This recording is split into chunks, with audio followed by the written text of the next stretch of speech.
I'm Tom King, and I'm here with one of the attorneys on our Toolkit.law staff. Azka, would you introduce yourself to everyone? I'm Advocate Azka Awan, and I'm practicing in Islamabad, Pakistan. And I'm also a member of Toolkit.law, an American-based platform, but I'm working from its office based in Pakistan. I am also I'm attorney of family law, and I practice family law since 2 to 3 years. And I mostly deal with divorce cases and child custody cases. Fantastic. We're going to go ahead to our topic right now. We're going to go straight into it. I'm going to show our help sheet right now. So let's grab the help sheet and let's close that. And let's pull this over here. Let's go ahead and start with the left column first. We're dealing with human trafficking, victims, and witness preparation. You're taking the green column. I'm taking the orange column on the right. What do you want to highlight about the green column on the left? Okay. So it talks about human trafficking victims.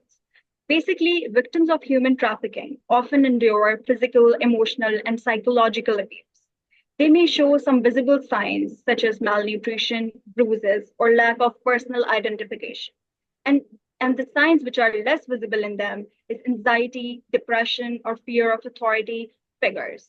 Many survivors face long-term health issues, including chronic pain and trauma-related disorders. Due to these experiences, victims require a comprehensive, trauma-informed approach to care that prioritizes their safety, dignity, and recovery. Yeah, This includes, and the one thing that I want to stress that we've talked about in our other webinars is this isn't just for lawyers, right? This can be for judges to spot victims yeah, of human yeah, trafficking. This can be for bailiffs in the courtrooms or the law yeah, enforcement officials in the courtrooms. This can be for clerks and the telltale signs because any of us can encounter this and need to be aware of yeah. this. So I'm going back to the help sheet. So let's talk about trauma informed care and safety and relocation assistance. Wait a minute. Yeah. So, what did you want to highlight here? I want to highlight, oh, I want to highlight that trauma-informed care involves a safe environment because survivors are already very stressed about the conditions that they face in their past. So if the environment is trauma-informed care, they it and it is a dire need to also get the help of professionals so that the victims or survivors not only can not only yeah sorry, victims or survivors can not only make their self comfortable with the professionals, but also these professionals help them to rebuild self confidence and build their character. Right. Another And of course, when you encounter them, it's not just that you identify them. I mean, Yeah, you have some immediate needs. They may have medical needs, they may have yeah, safety needs, they may have relocation or living or food needs. They may need separate legal assistance. Let's talk briefly about minor victims. What are your thoughts there? minor victims are obviously we should and law enforcement agencies and authorities should make such organizations or platforms that are special for minor victims, and they are not only age sensitive but also they know that the scenarios are much sensitive for a minor victim than the adult victim because of obviously of their tenderness or of their sensitive nature. So it is a requirement for law enforcement agencies to build such organizations or to introduce such programs to help minor victims of human trafficking. We have about 2 minutes left in this column. I'm looking, of course, it's obviously important to engage with the victims, but you need to practice what's called trauma-informed lawyering. You can't just say, "Hey, were you raped?" Right? Yes. That, Yep. even that question could trigger someone or shut them down. But can you tell me about what you'd like to share about what you've experienced, right? Yeah. Open-ended questions which help them let you know what happened. And the other thing we covered the other day when recording another human trafficking session is remembering that they can be both victims and they could have been co-opted by their abusers to help to be a co-abuser. That is, the abuser may reward them if they help maintain the evil system that they're involved in and the other women or other victims that are under them. Yeah. I want to go now to the right column. Yeah.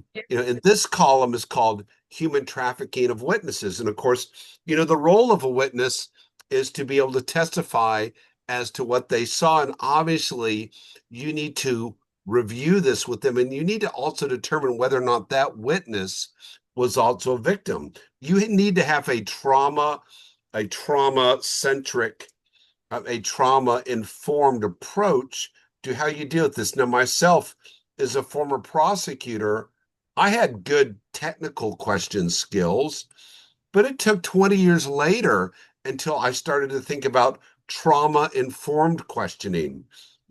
As a man, if I'm asking an abused woman about things that normally she wouldn't want to share with anybody, am I the Yeah. right one to ask those questions? Am I sensitive to those things? Do I know the right questions to ask? Am I going to do something that's going to shut her down?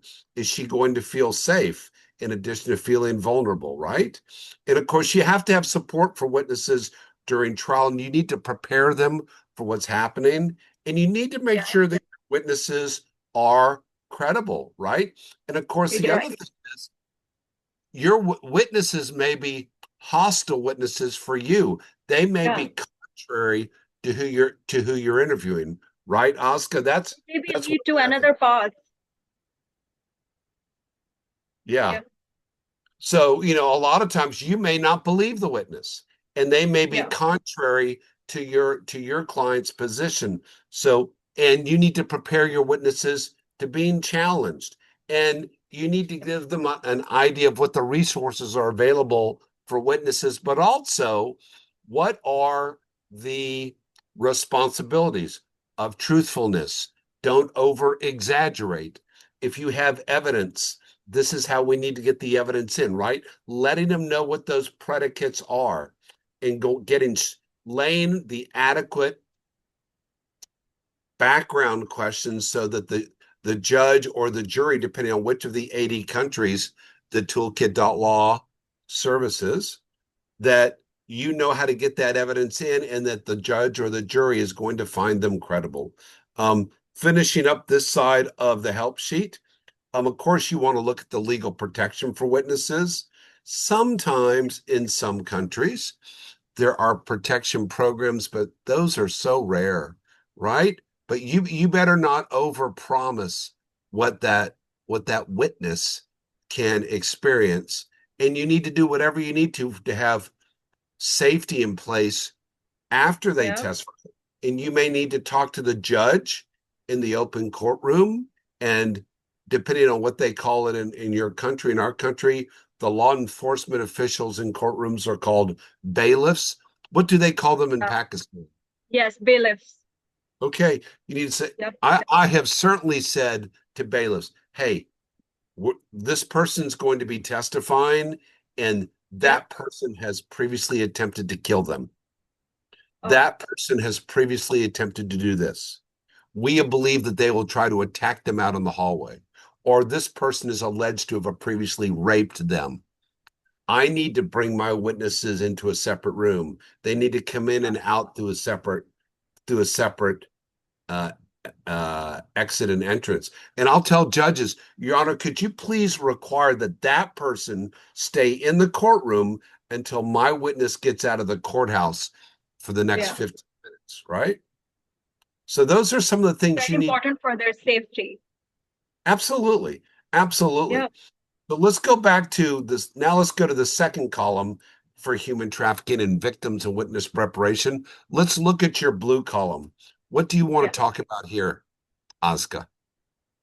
Human trafficking cases often involve multiple types of evidences, like physical evidences, like forensics, digital. As you know, this age is modern age, so we have digital evidences. But human trafficking investigations relied on wide array of evidences.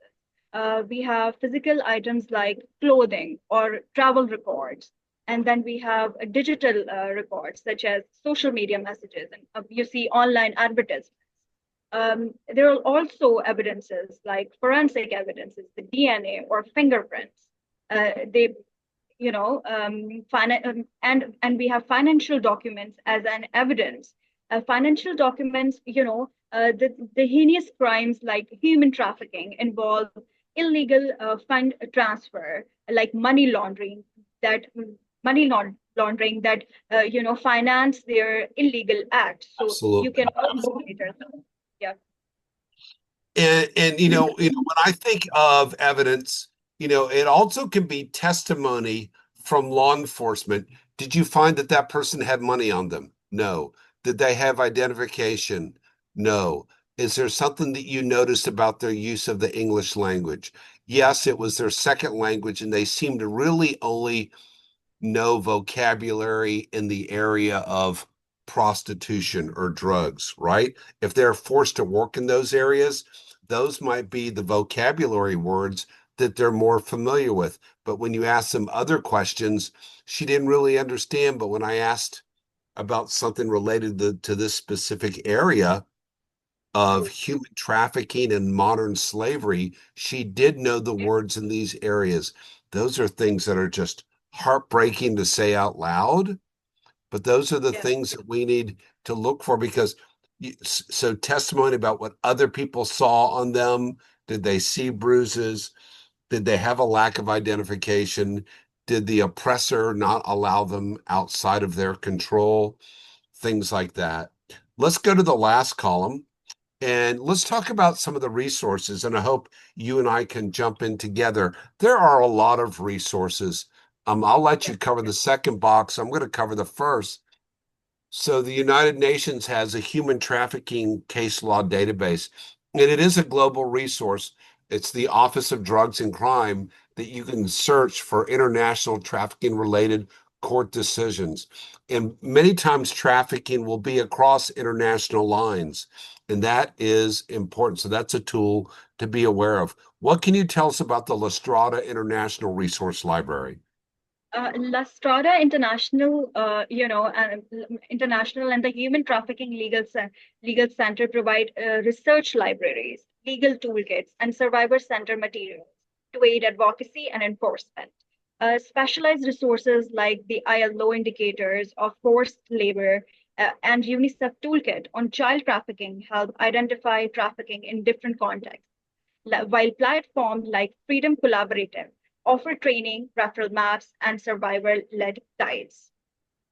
So I'm going to cover the blue campaign box now, then I'll let you do the ILO indicators. So when it talks to the blue campaign in the United States, DHS stands for the Department of Homeland Security, which is a huge department under which many federal government departments exist.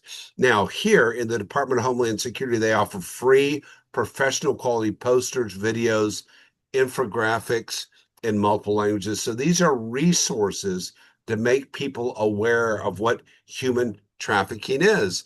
And they also interact with consulates, airports, embassies, and shelters to raise awareness where victims may be passing through. Tell us about the ILO indicators of forced labor. ILO indicators of forced labor basically used to identify situation of forced labor. It is globally applicable and used by employers and auditors and investigators to detect trafficking in agriculture, domestic work, and construction. Yep. Now I'm going to talk about the Freedom Collaborative Restorative Resource Library, and she's going to talk about the Human Trafficking Legal Center. So understand this about the Freedom Collaborative Resource Library. It's a global anti-trafficking platform featuring webinars, survivor-led toolkits. Oh my stars.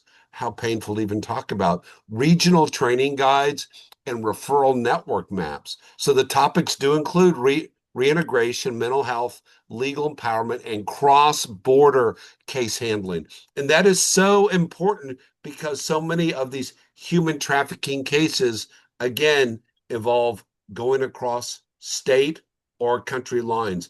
So this is a library that's searchable by theme and geographic focus. So it is good for non-governmental organizations and field workers. So you can just search on the Freedom Collaborative Resource Library and you'll be able to find these resources. Human Trafficking Legal Center's Global Resources. Uh, this US-based nonprofit organization provide litigation toolkits, strategic litigation case studies, and survivor-centered guidelines and trainings. Slides used in human rights courts and tribunal worldwide. The reports also highlights gap in enforcement and suggest ways to hold governments accountable for inaction. The other thing I want to finally highlight on this help sheet is the UNICEF toolkit on child trafficking. So it involves child welfare, border control, and educational sectors. It provides practical guidance on identifying and responding to child trafficking. It contains checklists and flow charts for you as a legal professional on how to go about interacting with these victims and these witnesses and preparing them. So again, this help sheet is meant to be a basic entry for legal professionals dealing with victims and witnesses. And the one thing I think about, Azka, is you and I both, as family law and child welfare legal professionals, it can be adults, it can be children, it can be men, it can be women, Yep. right? And Yep. and you can never I always tell people a lot of people like to say, "Oh, I know what you've been through." No. What? Even if I was a woman who'd been raped and I was talking to another woman, I don't know what she's been through. And then Yep. I'm a guy who, even if I'm a trauma-informed lawyer and I'm thinking about these things, the one thing that sort of guides me in my mediations and my law practice in these areas is I never assume that I have any idea what they've been through and I've never been in their shoes. And that you have to establish credibility with this. I mean, it's hard enough just to get your clients to talk to you, much less your witnesses, right? Right. And so when as we bring this to closure, when you think about dealing with cases with women and children who've been through difficult experiences, what are sort of the thoughts that guide you as a legal professional when approaching a new case? I think there is an involvement of professional person. I think lawyers are sort of not aware of the situations that the children and women and men are going through. So there is a need to hire a professional or a psychological specialist, a psychiatrist who can talk to them and then convey things to the lawyers, or maybe in the presence of psychiatrists, both of the advocate and the child or a victim, any victim, can present their case in front of a professionally trained person, a psychiatrist. I think it would be more easy to understand, the psyche of a victim. The other thing I think of is you never know when and where you will encounter a victim of human trafficking and sex trafficking. A year ago, Yeah. Toolkit.law put on a seminar in Houston, the sixth largest city in North America. And one of the sponsors of the events, she had been a victim of human trafficking and sex trafficking in her childhood and early adulthood and had conquered and worked through those horrible things. And I'll never forget when that individual contacted me after the webinar and said, I went there as a sponsor, and then I sat in the back row and I just get impacted by speaker after speaker that reminded me of what I went through. And and the things, the progress we've made, but also the progress we haven't, right? Because understand this, human trafficking is pure evil. And I had one other presenter call it the profiting on the profiting of the profiting off of human suffering. And just to Yeah. say those words out loud, and of course to know that it's about 80, probably 80% female and children or more, it's just utterly heartbreaking. So, from your part of the world in Pakistan, when you think about human trafficking, what do legal professionals in Asia need to think about when they encounter these events or their paths cross over with someone who's been through this? I think in my area, in my part of world, it's a huge taboo, I can say, to talk about these things.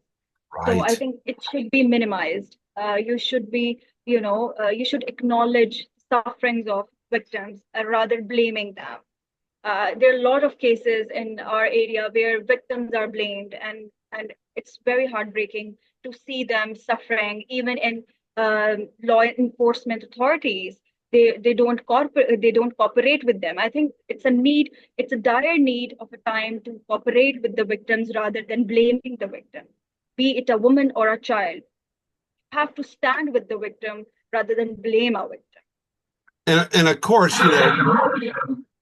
Pakistan is the number three country in the world by English speaking population. America's two, but the cultures couldn't be more different, right?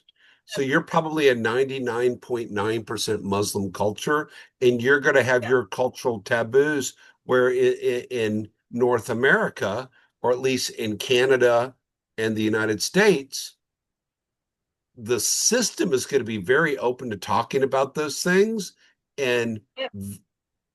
that doesn't mean it'll be easier for victims, but you got to realize the turf you're playing on, right? And you got to know what the challenges are to communicating with those people. Anyway, Azka Awan, thank you for joining us. And that Thank you. concludes our session on human trafficking victims and witness preparation. Yeah. Thank you.